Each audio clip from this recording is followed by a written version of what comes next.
Bueno, volvemos con el segundo bloque de Paraguay Eterno. Ya se están anotando los oyentes, ya tenemos más de 10 personas anotadas, muchísima gente para el sorteo de este libro que no hay prácticamente. Me están diciendo acá los compañeros que no hay, que se lanzó para el Bicentenario y no hay, porque no se lanzó a la venta, así que es más difícil aún conseguirlo. Y estábamos hablando de otro, acá tengo dos materiales más que le llamó la atención acá al amigo Jerónimo, que ya conocía. Antecedentes de la Independencia del Paraguay, que es de Roberto Romero, y otro que se llama Modelo Institucional Romano de Independencia, República del Paraguay 1813-1870, de Pierangelo Catalano. Sobre este libro, ¿qué me estabas diciendo, Jerónimo? Me estabas comentando algo muy interesante.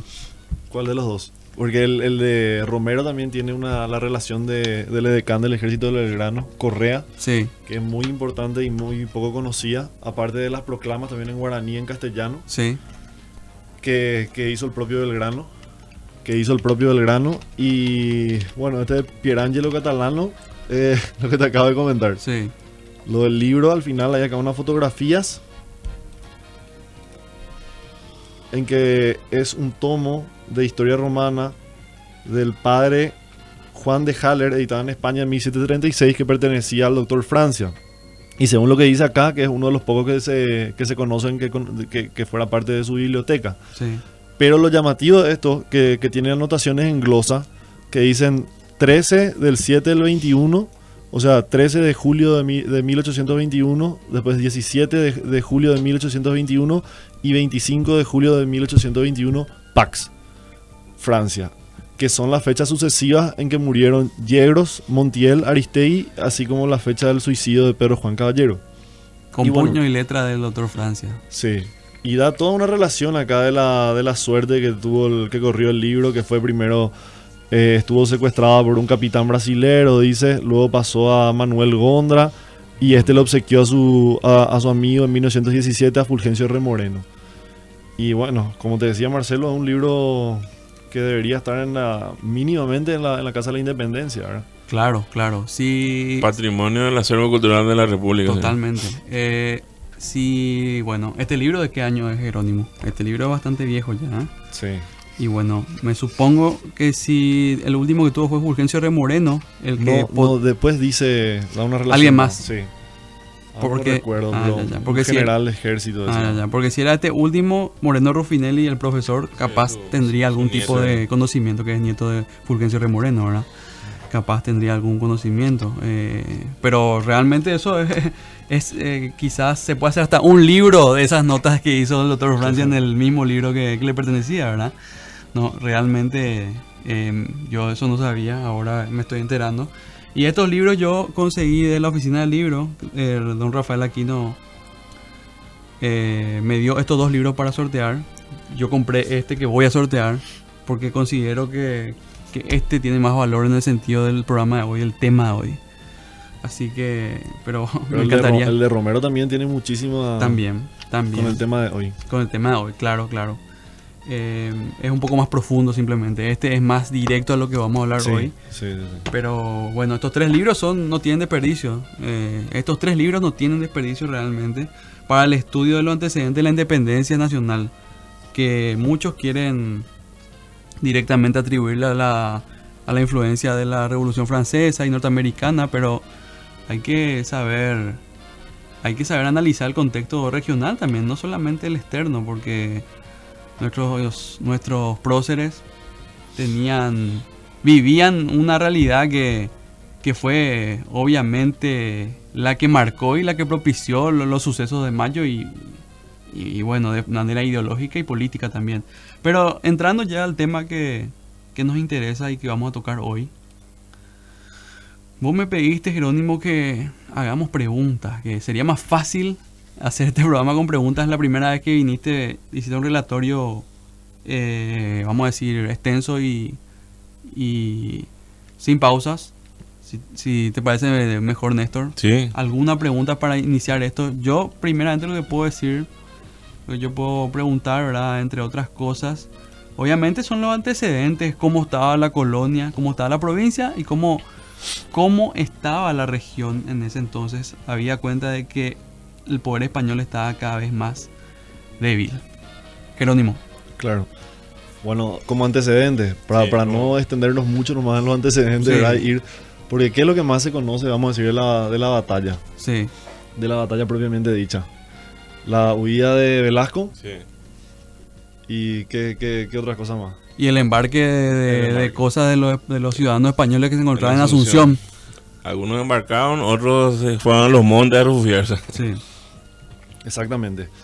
Pero sobre todo, como lo que estaban diciendo también ustedes antes, se tiene que tener presente que era una guerra civil en ese momento, ¿verdad? Para nosotros siempre decimos, yo también cuando escribo digo los porteños, ¿verdad? Pero evidentemente habían cordobeses, santiagueños también, pero para facilitar, o decir también el lado de los paraguayos. Pero evidentemente en ese momento era parte del virreinato.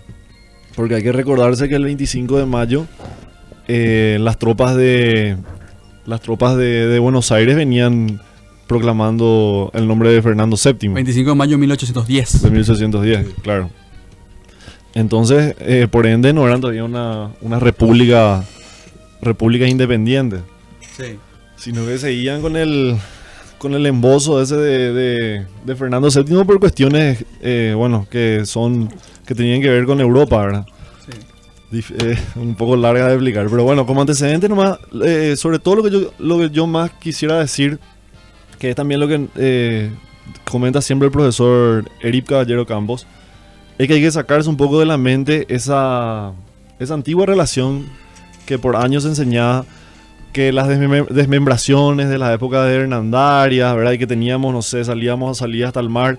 Si hablamos solo del Uti Possidetis, por ejemplo, en septiembre de 1810, con las campañas que estaba haciendo Fulgencio Yegros en Ñembucú, ahí está en el libro de Fulgencio R. Moreno, que Blas José de Rojas Aranda desalojó la guardia de Curupaití, que estaba tomada por correntinos. Y justo me llamó la atención nomás que fue septiembre también, después la batalla sería en un septiembre también, ¿verdad? Pero esta fue 13 de septiembre más o menos, ¿verdad? Dice con un tiro por elevación y se rindió la guardia y desalojaron. Inclusive el mismo Velasco, cuando se fue a las Misiones a recolectar armas, que también se conoce muy poco de eso, desde Apóstoles le comunica a Pedro Gracia, que era el gobernador interino, que las fuerzas lleguen hasta el Paraná, que eran nuestra real frontera, dice él. Porque como se sabe, había un litigio que Corrientes reclamaba los territorios, vamos a decir, hoy paraguayos, hasta el río Tebicuary. Entonces imagínense, nuestra última ciudad era Pilar. Hasta Curupaití estaba tomada por correntinos. Bueno, se les desalojó. Ahí a ese lado se quedó Fulgencio Yegros, viendo que nada pase, porque no se sabía el punto por donde se iba a realizar la invasión, el cruce del río. Y del otro lado, vamos a decir, hacia Encarnación, estaba Pablo Thompson, también velando por el lugar por donde iban a venir los invasores, ¿verdad? 1810. 1810, eso era finales. Y bueno, en diciembre se tiene comunicación, el 6 de diciembre Belgrano le dice una suerte de armisticio a Pablo Thompson, y mientras envía a los famosos emisarios, ¿verdad? Pidiéndole por favor a Velasco, al obispo y al cabildo que entren en razón, ¿verdad? Que no desate una guerra y eso. Bueno, Fulgencio Yegros luego ya era, como dice José Antonio Vázquez, se había convertido en un tigre ahí, ¿verdad? Ya directamente le apresa luego a Ignacio Warnes, que era el emisario porteño, y eso Belgrano en sus memorias sigue diciendo. Después todos hacen relación a eso, que fue, ¿verdad? Que bajo bandera de parlamento la apresaron, ¿verdad? Que era una barbarie. E inclusive yo encontré un manuscrito también, fechado el 9 de marzo.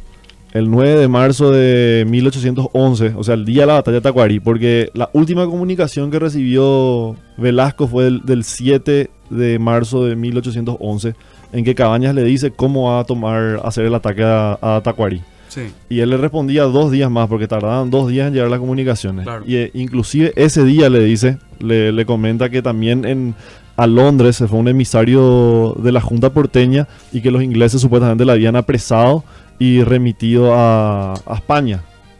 Entonces decía, imagínense que Yegros le quiso mandar fusilar a Warnes, dijo. Entonces, como hasta ese momento todavía seguía, porque Belgrano le echaban cara, ¿verdad? Todas las veces. Sí.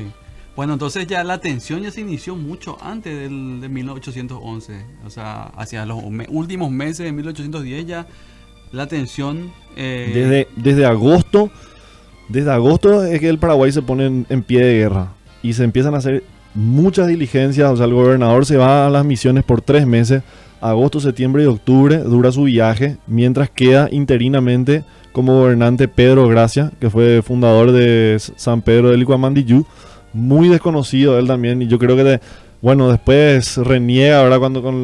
Cuando estalla la Revolución de Mayo de 1811, él se va al norte, ¿verdad? Al Mato Grosso, y luego de eso creo que se va a Montevideo y ahí fallece.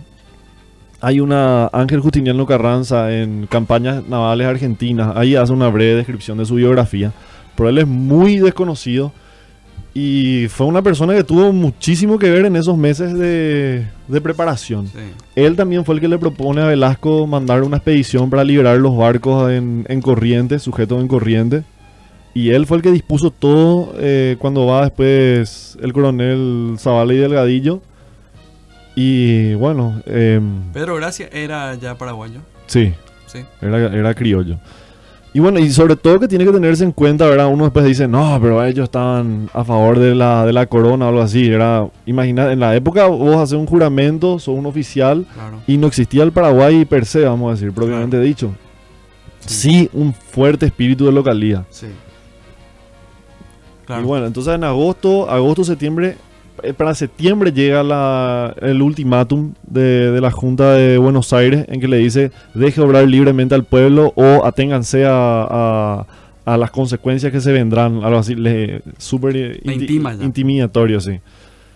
Y bueno, para ese momento ya se sabía, por ejemplo, que en Córdoba le habían fusilado a Santiago Liniers y a muchos otros, ¿verdad? Imagínate, el ídolo de la defensa y reconquista de Buenos Aires, fusilado. O sea, era súper jacobino el tema. Sí. Era el terror, ¿verdad? La revolución no podía, o sea, esa era la línea por lo menos de Mariano Moreno, ¿verdad? No la línea más moderada. Y a Belgrano justamente también, en una parte le dicen, ¿verdad? A cualquiera que le encuentres con arma, por más que sea rendido, va a ser fusilado. Y él dice también eso, ¿verdad? Sin embargo, después en unas partes comenta que él no era partidario del terror. Y bueno, justamente después de la batalla de Paraguarí, hay como 7, 8 prisioneros paraguayos y le comunica a la Junta que les libera por esas razones. Claro. Néstor. Sí, es importante conocer, ¿verdad? El contexto histórico para entrar de lleno a lo que son las batallas, ¿verdad? Porque perdón que te interrumpa, porque finalmente las batallas ya son consecuencia directa del contexto político. Claro, eso resulta muy evidente, ¿verdad? Y yo quisiera también entrar sobre otra arista muy importante, lo que hace las batallas de Paraguarí y de Tacuarí, que es el prestigio que tenía Velasco en el Paraguay, ¿verdad? Que en realidad, como muchos lo pintan, ¿verdad? O como algunos autores lo quieren describir, que era un sanguinario, que era un españolista que no respetaba los derechos de los paraguayos. Muchas cosas se dicen, ¿verdad? Entonces, por eso le traslado la pregunta: ¿cuál era el prestigio que tenía Belgrano en la provincia del Paraguay? Sí, por ejemplo, si bien los miembros del Cabildo, ¿verdad? El Cabildo era como la municipalidad, pero era vamos a decir, el órgano colegiado del gobierno y era muy importante. Era netamente aristocrático, por así decirlo.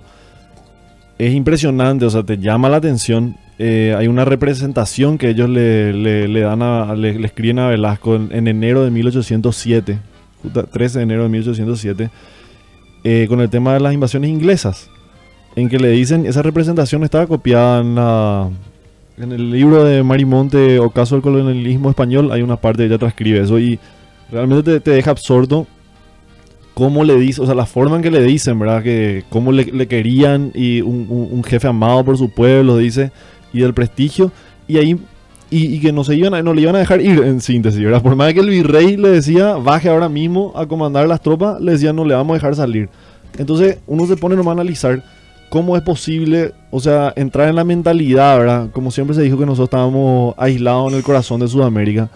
Si te están atacando los ingleses, resulta pues lógico que si caía Buenos Aires, caía Montevideo, después se iba a ver afectado también Asunción, ¿verdad? Claro, una reacción en cadena. Pero el espíritu tan localista era como diciendo, no le vamos a dejar salir, ¿entendés? Que se vean ellos, ¿verdad? No es ese nuestro problema. O sea, estábamos tan aislados y tantas penurias, vamos a decir, pasamos nosotros con el tema de los impuestos y todo, que era como una forma de protesta, vamos a decir. Claro.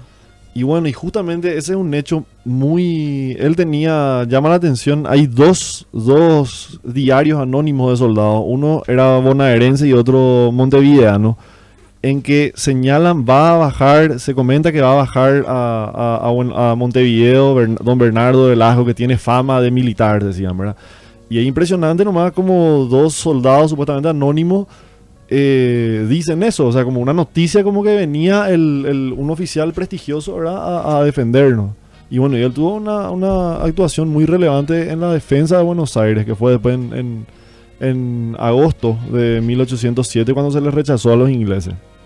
Entonces ahí después de eso él ganó los galones de brigadier. Entonces imagínate, quedó unos tiempos más ahí por varios problemas que hubo. Montevideo hizo una junta, un desastre ya era ahí, ¿verdad? Después de 1808 ya era luego un desastre todo. Y bueno, llega al Paraguay con una fama de militar muy avesado. Y justamente los regidores ponen sobre su espalda, vamos a decir, la figura de la resistencia, ¿verdad? Guardando todas las esperanzas en que él iba a ser el hombre que iba a guiar correctamente a la victoria, a la defensa. Sí. Y sobre todo, llama la atención como él le da, vamos a decir, la confianza a oficiales criollos. A oficiales criollos, ¿verdad? Los comandantes de las divisiones en Paraguarí eran oficiales criollos. Y es llamativo porque obviamente habían muchos españoles. Había, volviendo un poquito atrás, oficiales paraguayos también ya formaban parte y participaban de la defensa de Buenos Aires. Sí. Fulgencio Yegros. José Antonio Tomás. Sí. También... Fernando de la Mora. Fernando de la Mora, sí. También Gervasio Acosta, también poco conocido, pero que era importante y él muere. Es justamente una de las bajas sensibles en Tacuarí. Y porque Juan Bautista Acosta era cuñado de Juan Bautista Rivarola. Y dicen que Juan Bautista Acosta estaba de guardia también en uno de los cuarteles en la noche del 14 y 15 de mayo. Y bueno, Gervasio Acosta era hermano de Juan Bautista Acosta. Ya. Y otra, yendo un poquitito más atrás, ¿verdad? Yendo lo que es el prestigio del gobernador Velasco, que fue el último gobernador español de la provincia de Paraguay. Él también tiene una destacada actuación ya en Europa, ya en España, en la defensa de la corona, digamos, Jerónimo. Sí, sobre todo en la guerra del Rosellón, lo que dicen que participó, y tenía una foja de servicios, ¿verdad? De no sé cuántos años ya de servicio.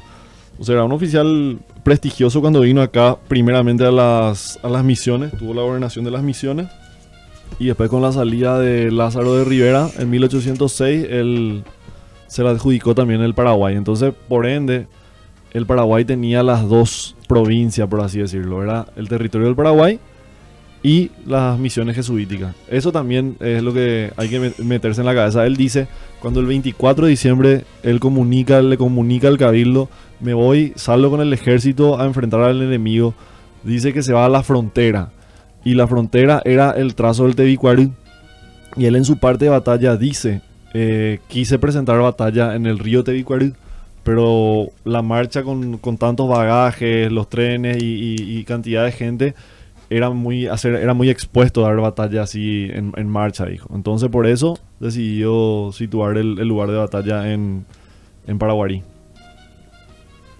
Bueno, fue justamente Velasco el que decidió y el que eligió el lugar, ¿verdad? Donde iba a eso fue batalla. Un mérito muy grande, pero también tenía un riesgo muy grande. Porque después de eso ya no había otro lugar donde poner resistencia, ¿verdad? Ya era Asunción. Sí. Directo.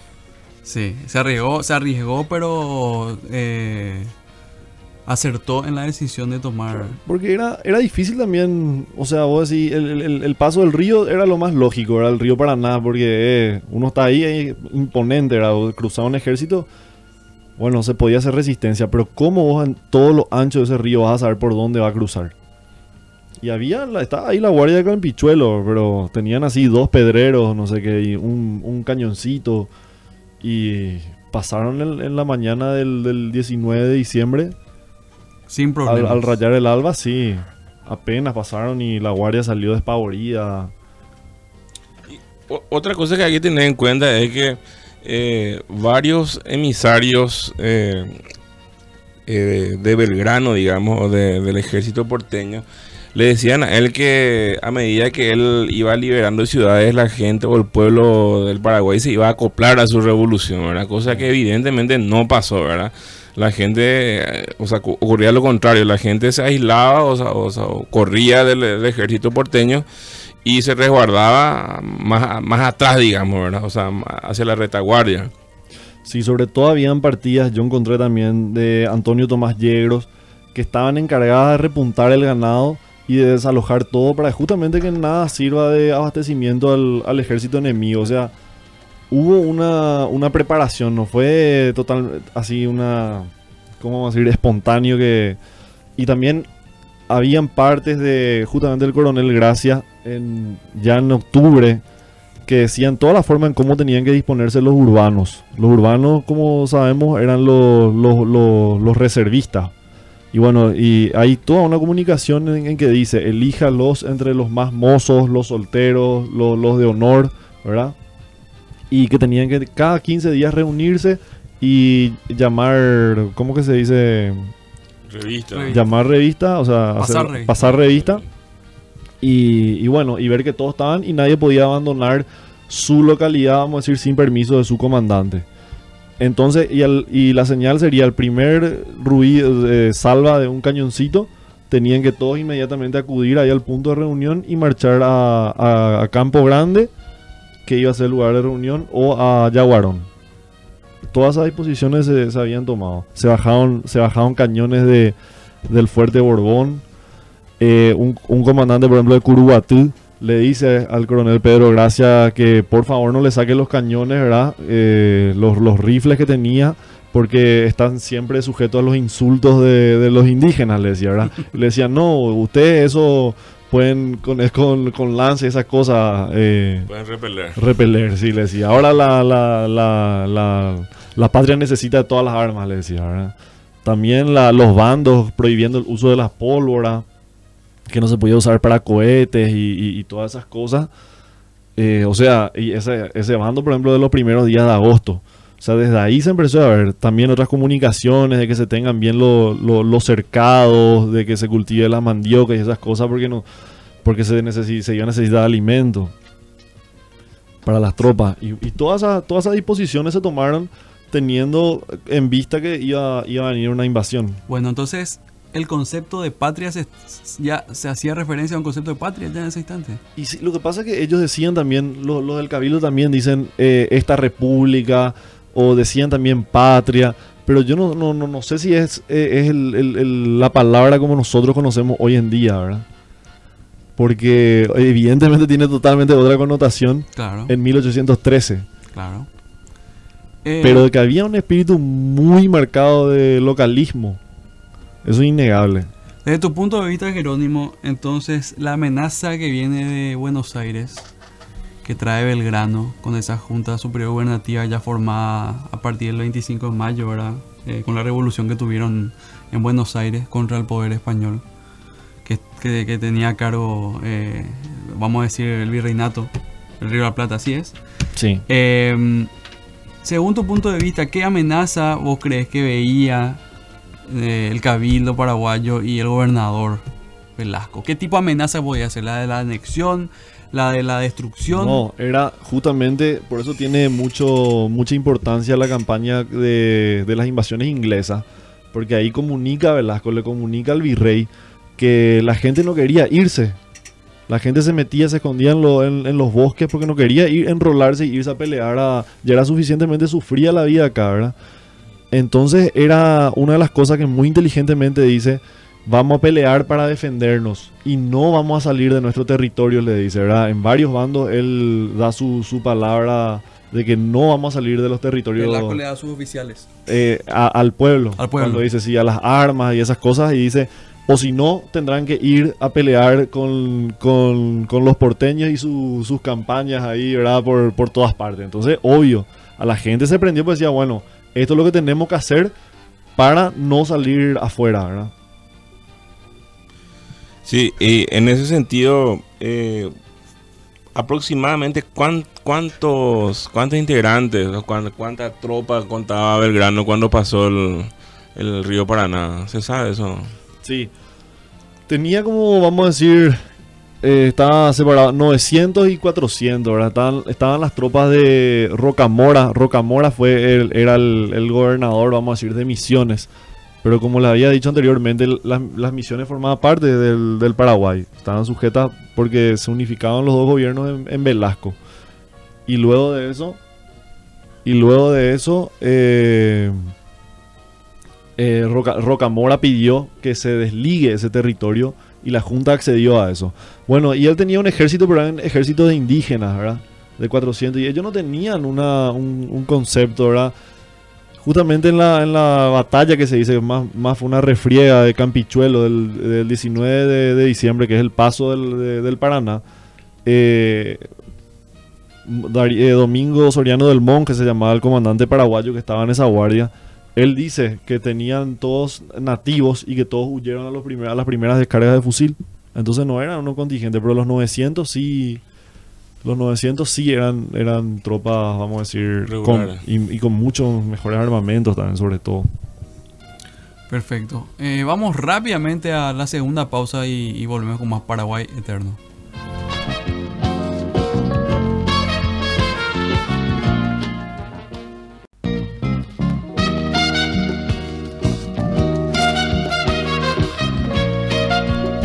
Volvemos con el tercer bloque de Paraguay Eterno, ya bien internados en lo que es nuestro tema. Estamos ya en las previas de lo que fue la batalla propiamente dicha. Ocurría en el Cerro Mbaé, en Paraguarí. Estamos hablando ya de los efectivos que tenían las fuerzas de Belgrano, que traspasaron el Paraná y venían rumbo a Paraguarí Jerónimo. Ahora bien, ¿en cuánto tiempo llegan esas fuerzas a cercanías ya del pueblo de Paraguarí? ¿Qué se encontraron en el camino y cómo fue esperándoles ya el ejército nacional? Sí, justamente Velasco en su parte dice 1000 bandidos, poco más o menos, dice, ¿verdad? Y 6 cañones ligeros. Bueno, ellos pasan el Paraná, quedan un ratito en Itapúa, hoy Encarnación, a fin de conseguir justamente caballos. Ahí tardan unos días, se detienen y luego van por los pueblos misioneros, ¿verdad? Santa Rosa, pasan por Santa María y después llegan al Tebicuarí. Atraviesan el Tebicuarí sin oposición.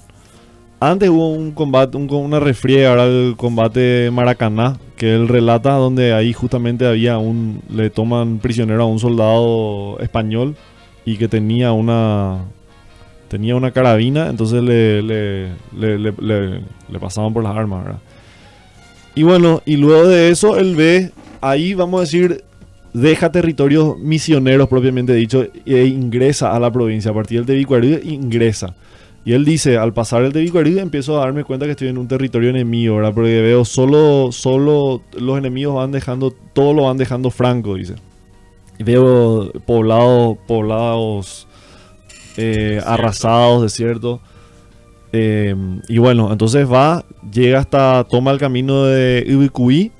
Y según tengo entendido, a la mañana del 16 de enero, se detiene justamente en el leve collado que él dice que era un montecito, dice que es el Cerro Mbaé o Rombado, que luego dio el nombre al Cerro Porteño. Excelente. Bueno, y antes estaban... Velasco había situado, estaba la división de Cabañas, estaba en Paraguarí, La división del coronel Gracia estaba en Apuay, dice. Yo no sé si pues lo único cercano que hoy veo es Valle Apuá, ahí sobre la ruta 1. Sí, No sé si es ese lugar. Y después dice que Juan Manuel Gamarra estaba en Arruaí, que es un lugar cerca de Itá, a la salida yendo de Itá a Yaguarón. No sé si ustedes recuerdan, está el empalme del acceso sur. Bueno, uno sigue la ruta yendo hacia Yaguarón, unos como 2 kilómetros, y ahí siempre hay una parada de la policía caminera ahí, en ese lugar. Y bueno, un poco más adelante a la derecha se ve colinas de Arruaí, dice. Sí. Bueno, en ese lugar yo vi también comunicaciones de Gamarra sobre un soldado que se había manifestado en enero, se había manifestado a favor de la Junta y es remitido preso a Asunción desde ese lugar. Entonces, cuando Velasco sabe que Belgrano aparece por Ubicuí y dice que no había duda que su rumbo iba a ser a Paraguarí, entonces hace venir al coronel Gracia a Paraguarí y también le manda traer, vamos a decir, por así decirlo, a Gamarra, que estaba en Itá, hasta Paraguarí. Entonces, creo que 2 días después están las posiciones de las 3 divisiones. La de Gracia se ubica en el centro, la de Cabañas a la izquierda y la de Gamarra a la derecha, un poco retrasada, como viendo más o menos por dónde sería el lugar, o para cortar, vamos a decir, la retirada, si es que el avance, si es que llegábamos a perder, ¿verdad? Claro. Y bueno, en esos 4 días del 16, 17 y 18 se dan unas refriegas. Yo lo que le quería comentar es, porque a mí siempre lo que me despierta curiosidad, cuáles son de dónde se sacan, ¿verdad? Al final, de dónde se reconstruyen las batallas, ¿verdad? Y los documentos que yo vi, los principales desde el lado del Paraguay, son el parte de Velasco, que eleva al gobernador de Montevideo, que justamente es en el libro este que hoy se está sorteando. Es muy interesante porque es de primera mano. Después está la narración del prócer Mariano Antonio Molas, que si bien él no estuvo presente ahí en el lugar, pero da muchos datos importantes que evidentemente al ser contemporáneo él supo, ¿verdad? De ahí. Bueno, después están las notas de Pedro Somellera a los libros de Renger. Ahí da también escasos datos, pero importantes. Y también está el sermón de acción de gracias por la batalla de Paraguarí del padre Fray Inocencio Escobar, que según José Antonio Vázquez es de Inocencio Cañete, que para ese momento Escobar ya había fallecido. Y del lado de la Junta de Buenos Aires está el parte de Belgrano, el mismo día de la batalla. Después están las memorias de Belgrano. Después están las memorias del general Correa, que son de este otro libro que de Roberto Romero. Sí, eso es muy, muy importante ahí, la relación del general Correa, que era cuando eso era decán del ejército porteño. También están las memorias de José Mila de la Roca. Y por último hay una pequeña carta escrita el 25 de enero, que es del padre Juan José Arbolella, que también se publicó hace... es difícil conseguir. Bueno, esas son las relaciones, vamos a decir, para reconstruir los testigos. Sería la fuente primaria. Sí, los testigos. Yo espero después el libro de Jerónimo Sanz sobre estos hechos también, ¿no? Está todo ahí inédito, pero algún día tengo que terminar. Y también, bueno, están también las cartas que después escriben los próceres, ya luego en la Junta Superior Gubernativa, en septiembre de 1811 al Marqués de Casa Irujo, en que les dice, bueno, en que comenta cómo Velasco huyó ignominiosamente y todas esas cosas. Y también hay otra carta que manda la Junta Superior Gubernativa a la Junta Porteña en 1812, en febrero, en que le está haciendo una relación de por qué están tan desordenados los papeles. Y dice, y se quejan de que fue porque el ejército porteño tomó la escribanía y todos los cofres de Velasco durante la batalla de Paraguarí, justamente. Son también 2 hechos aislados que se suman, vamos a decir, como fuentes primarias. Hay algunos relatos también, le traslado la pregunta a Jerónimo, que dicen que en ese primer momento, cuando uno de los contingentes del ejército porteño rebasó la defensa en Paraguarí y se produce la huida de Velasco, que él se saca una chaqueta, Sí, un saco, sí. ¿verdad? Y que creo que luego se pone otro soldado. Y ¿puedes contarnos esa anécdota? Sí, justamente una de esta carta del padre Juan José Arbolella, él es el que dice eso, da relación de eso, y también Velasco, en varias cartas oficios que remite a la Junta Superior Gubernativa, que se puede ver en esto, se puede descargar, eso se consigue online, documentos del archivo del Belgrano, tomo 3, que está toda su campaña al Paraguay, ahí él comenta también sobre eso, sobre la anécdota esa y justamente hay una comunicación de la Junta porteña en que avisan que recibieron la levita, el saco verde de Velasco. Y bueno, retomando nomás, hubo 3 días de refriegas, de guerrillas, como se dice, en que Belgrano trata supuestamente de enviar proclamas y gacetas para que se pasen la gente que tanto le habían dicho que se iban a pasar a sus filas, que apenas él asomaba ahí, que supuestamente estaban todos apresados, ¿verdad? Oprimidos, y que apenas le veían iban a ir corriendo a adherir a sus filas, ¿verdad? Sí. Y poniéndote del lado de él, fue así una cuestión que para ellos hace rato estaban como viendo la oportunidad de soltar las amarras de la corona. Pues de 1808 que Fernando VII estaba recluido en Bayona. Entonces él no podía ver, y en todas sus comunicaciones dice, ¿verdad?, de tanta multitud de esclavos, están felices siendo esclavos y van a seguir siendo. Él no puede entender, ¿verdad? Puede decir, le estoy trayendo justamente algo más moderno a ustedes, o ustedes quieren ser siempre pobres, ahí aislados, ¿verdad? Entonces él le decía, no, ¿cómo tanto se oponen, ¿verdad? No entendía, no. Y después hay una comunicación que dice, después de toda la campaña que le dice a la Junta, que está en el libro de Julio César Chávez, historia entre Buenos Aires y Asunción, bueno, 1810, 1813, dice, es preciso conocer a los pueblos. Si yo hubiese conocido a los pueblos, no se hubiera derramado una gota de sangre, dice. Muy interesante reflexión de Belgrano, ¿verdad? Sí.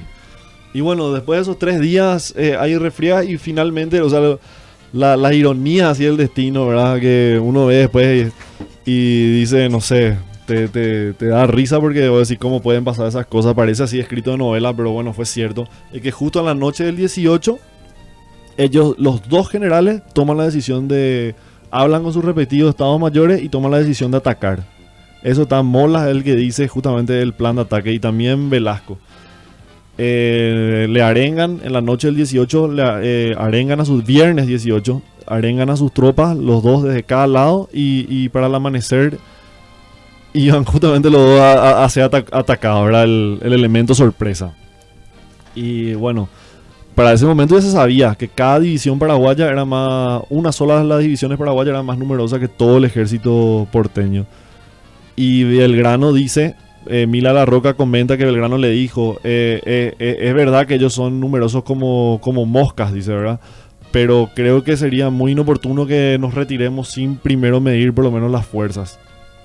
Y hay también casos de relaciones en que se tenía miedo, o sea, se tenía mucho respeto a las tropas, ¿verdad? Él mismo dice, quien se enfrenta a mi ejército, a las tropas de Fernando VII, dice Belgrano al pasar Braná, van a saber, ¿verdad?, los males que se vendrán. Las tropas aguerridas de Buenos Aires acostumbradas a vencer a enemigos aguerridos, decía, evidentemente haciendo referencia a los ingleses. Y nosotros que éramos, todas las relaciones vos ves que decían, habían muchísimas personas, decían, sobre todo de caballería, pero todos armados con lanzas, decía, ¿verdad? Con armas blancas y lanzas. O sea, en fusiles estábamos más o menos parejos, bien parejos. Y en armamento sí, en artillería sí teníamos más cañones, ¿verdad? Ellos dicen 12, otros dicen 11. Habían 3 baterías apostadas sobre el cauce del Yiquirú, esperando, ¿verdad? Y bueno, entonces cuando ellos ven, los porteños dicen tenemos que tomar la ofensiva, justamente también Velasco en el preciso momento también toman esa decisión y ponen en marcha para la madrugada del 19. Nuestra estrategia era que el cerro esté rodeado para la mañana, o sea, aprovechar la noche para rodear el cerro, para estar fuera del tiro de tiro de artillería. Sí. O sea, eso te da cuenta que nosotros no teníamos mucha... que eran armamentos viejos, vamos a decir, ¿verdad? Eso te da, por eso fue así, ¿verdad? O si no, con la superioridad numérica... Se hubiese hecho efecto Claro. directo. Y bueno, y es en la madrugada del 19 en que ellos van, algunos dicen que van justamente, les recordó Belgrano que fue hace un mes su paso glorioso del Paraná, ¿verdad? Les recuerda también las victorias de sus hermanos, dice, en el Perú, porque hay que recordarse, Castelli sofocó, vamos a decir, ganó en el Alto Perú, hoy Bolivia. Entonces quedaba el Paraguay y después solo ya Montevideo, porque Montevideo era una ciudad fortificada, entonces era mucho más difícil. Entonces ya sometimos el Alto Perú, después el Paraguay y entonces después era solo ya Montevideo, ¿verdad? Y se reunificaba el virreinato, ya quedaba todo en mano. Entonces el Paraguay era ahí el punto álgido, ¿verdad? Porque de ahí era el puente, vamos a decir, para sostenerlo arriba ya conquistado en el Alto Perú y después sofocar lo último, ¿verdad? Que es Montevideo. Y bueno, y se da la casualidad que cuando ellos se van a cada posición, se encuentran las fuerzas en el medio de la noche. Se chocan, ¿verdad? Algunos dicen que los porteños esperaron sentados que amanezca. Se acercaron bastante a las líneas paraguayas y esperaron ahí sentados. Y lo que sí que dicen que antes de que raye el alba se empezaban los cruces de fusil y de artillería. Y por media hora duró ese cruce de fuego. Y creo que había neblina también. No sé, en algún autor leí que había un poco de bruma todavía. Puede ¿no? ser. Sí. Lo que yo sospecho sí que tenía que haber sido una noche nublada, Sí. si es que había luna, pues si no, evidentemente se iban a... Sí, no, a ver. Sí. Lo que acá vemos rápidamente es que ambos contendores, ambas posiciones, tanto en la provincia del Paraguay como por Buenos Aires, como Virreinato Río de la Plata, defendían una postura real todavía. Ambos se consideraban con el herederos del poder real en Sudamérica. Claro. Era, vamos a decir, emulando las juntas en Europa, las juntas españolas, ¿verdad? La que se crearon posterior ya a la invasión francesa. Claro, entonces ellos decían, ¿por qué si los españoles ya son juntas nomás? O sea, el territorio era propiedad del rey, del soberano, no era del pueblo español. Entonces decía, si no existe más rey, ¿por qué nosotros no vamos a poder reasumir la soberanía y decidir también nosotros? No vamos a ser así sucedáneos de una junta ahí ya, ¿verdad? Encima la Junta Central de Sevilla ya había desaparecido con la invasión de las tropas francesas. Y se creó un nuevo consejo de regencia otra vez. Ya era tipo pegar con, ¿verdad? Con chicle más o menos la cosa. Entonces ellos decían, no, nosotros vamos acá a asumir, vamos a ser autónomos y vamos a empezar a gobernarnos nosotros mismos mientras dure el cautiverio de Fernando VII. Por eso era el tema de que tenían que supuestamente era el nombre de Fernando VII. Claro, claro. Bueno, siguiendo ya con lo que fue la batalla, ya con la acción militar, se encuentran entonces ambos ejércitos ya en la madrugada, cerca del amanecer, ya entonces eso pasa. Cerca del amanecer, Jerónimo. sí. Hay un cruce intenso de fuego por media hora y justamente el padre Arbolella es el que dice que parecía que los cerros de Paraguarí reventando se desplomaban, decía. Y después dice... ¿Ve usted una furiosa tempestad en que no se dan el relámpago, trueno y rayos? Bueno, así era eso, decía esa media hora. Y bueno, y los infelices que quedaban ahí entre los dos fuegos fue, vamos a decir, muy intenso. Y siempre cuando hay dos fuerzas así antagónicas, una es la que tiende siempre por, vamos a decir, como de... retroceder. Sí, por colapsar, sí, por así decirlo. Bueno, y Velasco dice que unas tropas, ¿verdad?, no ejercitadas del paisanaje se vieron sorprendidas por eso y que supuestamente igual iban a sostener el fuego, pero que el desmonte de las sobremuñoneras de un cañón fue lo que hizo que que supuestamente los porteños tomen la delantera. Y ahí en en dos columnas de ataque habían avanzado los porteños. Y en la primera columna de ataque, que estaba al mando de Celestino Vidal se llama, se escucha el toque de avance. Y bueno, y es en ese momento que, vamos a decir, se despliega en ataque la primera columna y toman por asalto, haciendo disparos a discreción, la batería principal que estaba sobre el Yucurú, que constaba de 5 cañones. De los 4 retiraron nosotros los españoles y uno se quedó ahí que se clavó. Y justamente como lo que te comentaba en la pausa, Marcelo, el comentarista de la Gaceta de Montevideo que te decía, bueno, qué tan cobarde puede ser el enemigo que de 5 cañones retira 4, decía, ¿verdad? O sea, qué tan apurados supuestamente estaban, ¿verdad? En retirarse. Y bueno, y en ese momento se desbanda toda la división del centro y son arrollados por los porteños, ¿verdad? Se desbandan me imagino que en varias direcciones y después de esa media hora está completamente ganada la batalla, ¿verdad? Disperso totalmente el centro y los porteños, y la primera columna de los porteños está dentro de la ciudad misma de Paraguarí, a una legua de retaguardia del enemigo, dice. O sea, imagínense, del Estado Mayor de todo, a una legua de retaguardia, hasta ahí llegaron. Y ahí empiezan a tratar de dispersar los grupos, de tomar prisioneros, de ver las cosas. Esa columna que cae primeramente y se dispersa es la del comandante español. Perdón, estaba muy lejos del micrófono. Esa columna que es atacada y se dispersa, ¿a cargo de quién estaba? De Pedro Gracia. La columna del medio. La del medio, que según los próceres de Mayo era la mejor preparada. Era la infantería con los fusiles y con todo. Las dos alas contaban solo de caballería, mayormente con lanzas. Y encima tenían las baterías, la batería principal estaba ahí. Claro. Bueno, entonces los porteños, la primera columna de los porteños toman al ataque, vamos a decir, a discreción, la batería principal, dispersan toda la división del centro, sí, y van hasta el mismo Estado Mayor, hasta el parque de artillería y toman todo, ¿verdad? Está la derrota absoluta en el centro. Sí.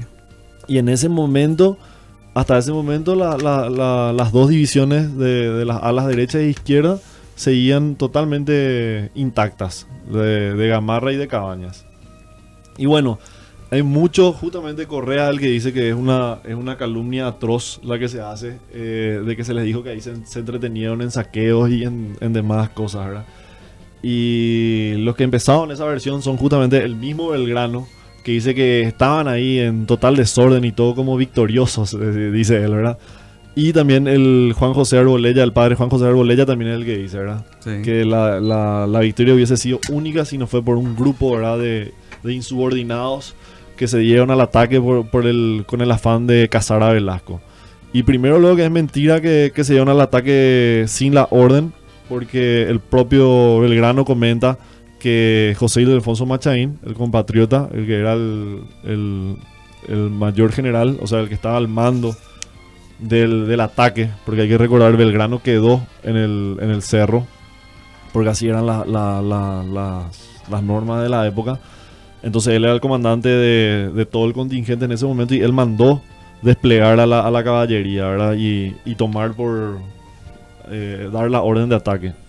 Entonces es mentira que que se fueron sin órdenes, ¿verdad? Ellos atacaron con órdenes. Y en segundo lugar, también, según lo que dice Correa, también tampoco es cierto que ellos se entretuvieron en saqueos. Y yo me imagino nomás, porque es todo muy rápido. Ya estaban como que ganaron la batalla. Vos estás tratando de tomar prisioneros, de ver las cosas, qué sé yo. Y justo en ese momento es Correa el que dice que ve una línea de caballería muy gruesa que se va a cortar la retaguardia al punto del Yucurú, al punto de donde estaba la batería principal, donde seguía permaneciendo la segunda columna de porteño. Sí. Entonces, ante el cruce de esa caballería, el mayor general Machaín manda llamar toque de reunión. Pero como ellos estaban una legua de retaguardia ya, habían avanzado muchísimo, no escuchaban el toque. Entonces solo cuando ellos ven que Gamarra es el que embiste, vamos a ir ahí. Ellos dicen, bueno, vamos a volver porque ellos ya creían que ya era una segunda acción. Porque dice, esa ya creíamos totalmente ganada, totalmente acabada. Y al ver Cabañas que Gamarra hace esa maniobra, él también va al punto de la batería, entonces ahí se atenazan en ese punto. Y bueno, y ahí es que forman un cerco y toda esa primera columna de más de 100 personas de los porteños queda apresada ahí. Y ellos dicen, por 5 veces trataron de romper el cerco y no pudieron. Sí. Entonces, al ver desde el otro lado, cuando la segunda columna de los porteños que seguía intacta, vamos a decir, ve esa acción, evidentemente se defienden ante el ataque de Gamarra. El mayor general Ildefonso Machain ve que se quedan sin municiones, entonces envía rápidamente un parte a Belgrano solicitando imperiosamente municiones, ¿verdad? Entonces a ese efecto él le manda a uno de los hijos también del famoso Espínola y Peña con un pequeño con una carreta capuchina, decía, para llevar armamentos. Y ya estaban tan atemorizados en ese momento los porteños que creyeron que ese grupito de que le venía a reabastecer eran de Paraguay. Y uno dice que nos cortan, gritó uno, ¿verdad? Entonces con solo eso ya estuvieron así despavoridos porque creían que le estaban también encerrando a ellos. Entonces él dio el toque de retirada. Lo que también con eso deja reflejado que ninguno de los dos ejércitos tenían uniforme. Porque hay también otro relato de que hay de paraguayos que fueron también muertos por las propias filas, por las propias baterías paraguayas. Y bueno, entonces ahí Belgrano ve que vuelve la segunda columna y baja desesperado y le dice que tienen que volver a atacar, ¿verdad? Que no puede ser que sus hermanos seguían allá apresados y se escuchaban las descargas de fusilería desde el fondo, que seguían oponiendo resistencia. Y ahí Mila de la Roca comenta que que hubo una discusión con Belgrano porque él le dijo, general, las tropas ya está atemorizada, ya no tiene más el mismo espíritu que tenía a la mañana, ¿verdad? Y él le dice, bueno, yo entonces voy a tomar el mando, ¿verdad? Y él le dice, no, eso me corresponde a mí. Entonces al final toma Machain de vuelta al mando y ordena al segundo, va con la segunda columna, ya a plena luz del día, ¿verdad? Ya 9 de la mañana, a volver a intentar a romper el cerco que se había hecho sobre la línea sobre el cauce del Yicurú.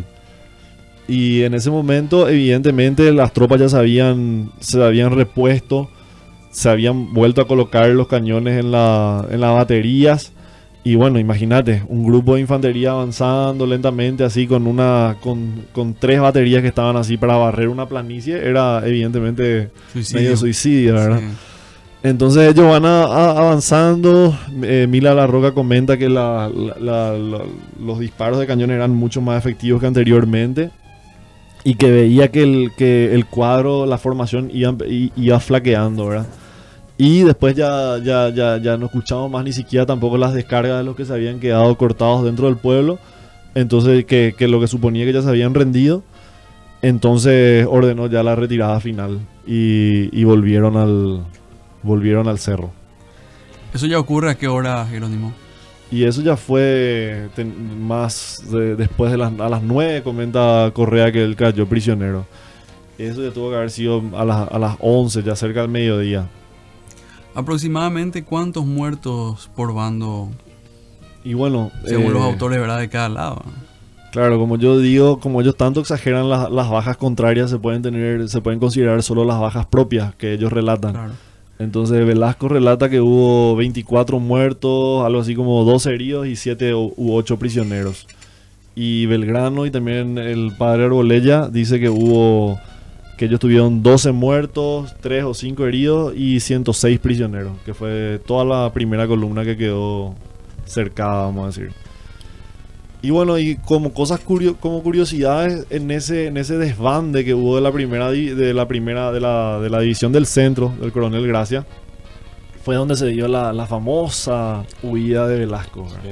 Él estaba evidentemente él estaba a la retaguardia detrás de la división mejor artillada y mejor pertrechada. Y bueno, es nomás un poco, ¿verdad? Cuando toda una división de 2000 hombres se dio a la fuga, Evidentemente algo ahí corrieron despavoridos todos, ¿verdad? Y es cierto, él se saca la chaqueta porque hubo Ramón Espínola, el hijo del coronel Espínola y Peña, que bueno, ahora es largo para contar, pero ellos tenían una razón personal de odio contra Velasco. Entonces él se va personalmente con 50 hombres de caballería a cazarle, a cazarle a Velasco.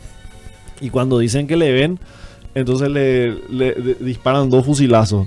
Y él evidentemente se saca la levita para no ser reconocido, ¿verdad? Y empieza a correr con 2 criados que dice que tenía. Y a uno de los criados le matan así al dispararle. Y después disparan otro tiro y dicen que él se cayó. Que él cayó en una zanja.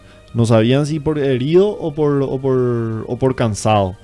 Y bueno, y dice que justo ahí echaron pie a tierra los granaderos de su escolta.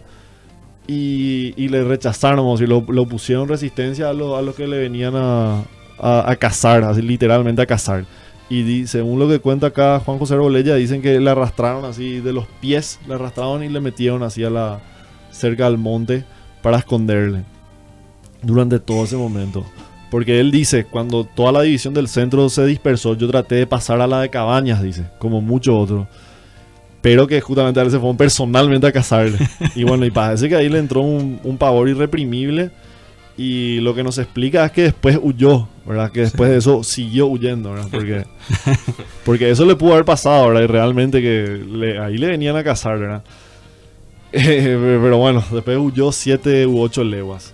Y este Ramón Espínola después quedan ahí cercados. Y tanto era el odio que tenían contra este coronel Espínola y Peña. Este era el hijo, imagínense. Que dice que le cortaron la cabeza y le trajeron después presentada a Velasco la cabeza a él en una pica. Le descuartizaron. Y después, en otra parte del grano, también cuenta que sus miembros, sus brazos, Sí. eso se pusieron en los caminos y esas cosas.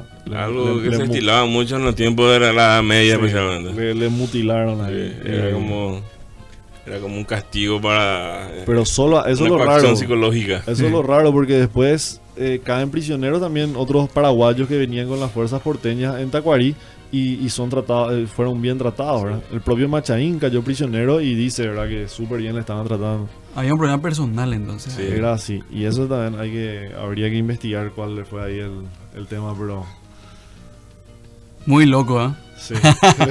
Sí. Mucho se dice también, no sé qué parte y qué tanto es cierto, que esa columna central que fue la primera en caer en descontrol y esa organización está compuesta por muchos soldados reales. ¿Es así? Sí. Mayormente. Sí, justamente, sí, Somellera también es el que cuenta eso y estaban 2 compañías de caballería y de infantería con todos oficiales españoles. Todos oficiales españoles y los mejor armados. Y bueno, y las anécdotas son esas, la de Velasco, la que huye, y después, por supuesto, la de Juan de la Cuesta, que era también uno ahí del primer anillo de Velasco, que llega a Asunción, ¿verdad? Con las noticias de derrota total. Y como decían, era un ayudante mayor, que era un oficial, ¿verdad? De alto rango, de super confianza, que venía con esas noticias, dice Molas. Evidentemente fue derrota total. Entonces imagínense todos los meses de preparación y ya para la mañana se tuvo la noticia, ¿verdad? de derrota absoluta y que los porteños iban a entrar marchando a Asunción. Entonces ahí cunde el pánico, ¿verdad? Empiezan a subir los españoles, los que tenían recursos, empiezan a subir su pertenencia a los barcos. Dicen 17 barcos, el propio Velasco comenta eso en su parte de batalla. Y la gente, hubo algunas de las personas que tomaron fusiles, que entraron a los cuarteles y sacaron fusiles.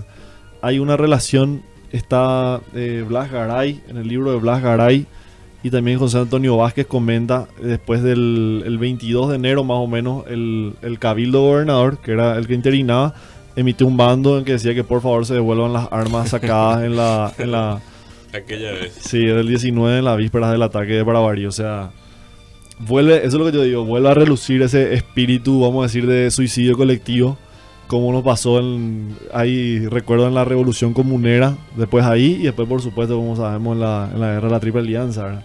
Porque ¿qué iban a poder hacer unos ciudadanos, ¿entendés? Con un ejército que venía cuando todo nuestro ejército, ¿verdad? De más de 6.000 soldados fue dispersado y sin embargo hubo gente otra vez que entró y quitó fusiles, ¿verdad? Sí. Es algo muy loco. No, es muy loco, es muy interesante, asombroso cómo ese sentimiento de resistencia no era acallado por ningún miedo. Obviamente es totalmente admirable la reacción del pueblo una vez más, ¿verdad? Como dijiste, ya en la época con la Revolución Comunera, por los 1700, y posteriormente durante esta invasión que fue, afortunadamente fue rechazada, y por supuesto en la Guerra Grande muchos hechos plagados de heroísmo y bravura que el mismo pueblo sacó a relucir una vez más un aspecto de su sangre, ¿verdad? Esa resistencia activa y altiva siempre presente, ¿verdad? En el paraguayo. Yo lo veo de esa manera. Vamos a hacer una última pausa y después volvemos con lo último ya de Paraguay Eterno.